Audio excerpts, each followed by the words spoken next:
You know how he fights. Usually a slow starter. You said if he's trying to download data, he's going to get a virus in this fight. Do you foresee yourself taking a lead, burying him early, taking the lead in this fight, and he won't be able to get himself out of that hole?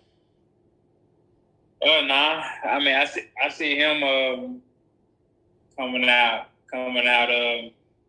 probably a bit more assertive than he usually is. Just because of everybody, saying that. So I think he'll come out a bit more assertive than he usually do.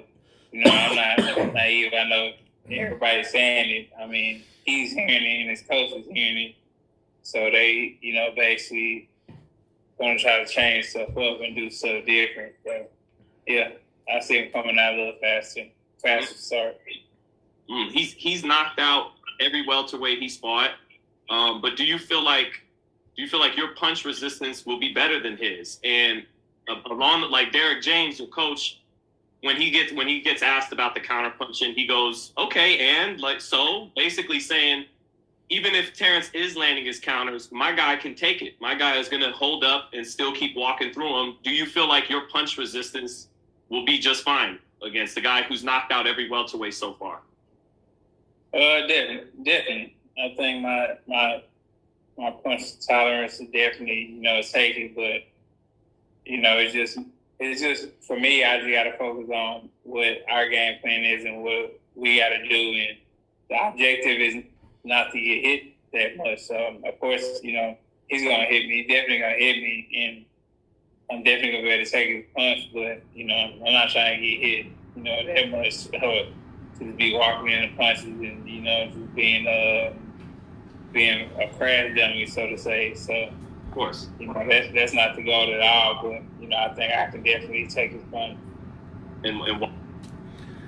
And those are the words of Errol the True Spence as he breaks down his punch resistance, his desires.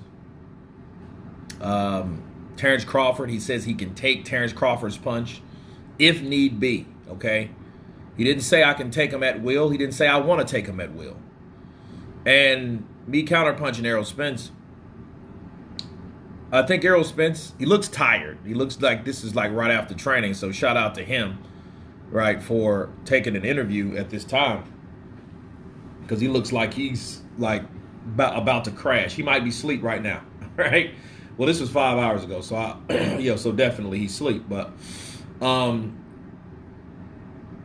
I think Errol is really respecting Terrence Crawford more than he's done anybody else. I mean, you've seen Sean Porter, you've seen Kell Brook, Keith Thurman,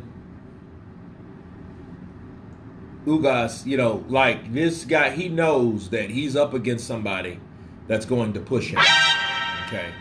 And I think what it is the fact that Errol doesn't want to give out too much, but he knows he doesn't want to run into shots either because, like the interviewer, shout out to Fight Hype, right, on this video said that how Derek James responded about the counters of Terrence Crawford, he got angry. Of course, Terrence Crawford and Derek James don't have a good relationship anyway. They don't really supposed to anyhow. But recently it was revealed that they got into it with a small altercation. So I think anything that was asked of Derek James about his fighter's opponent frustrated him.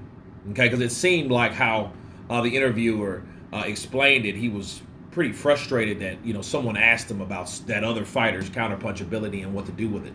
You know what I mean? And I think he's supposed to respond like that. So, and what do you want me to do? What do you want from me? You know what I mean? So I think that Errol Spence has the right idea, but he makes no illusions. He admits that he will get hit, but he should be able to take it. But the idea is not to, and that's fair to say. That's a fair assumption because a lot of times, oh man, he can't hit, he can't that. Well, you can't say that about anybody that stopped two guys or a guy that you didn't stop. But you guys tell me what you think of Errol Spence admitting that he's going to get hit in this fight. Of course, please subscribe. And you guys been Counterpunch. Peace.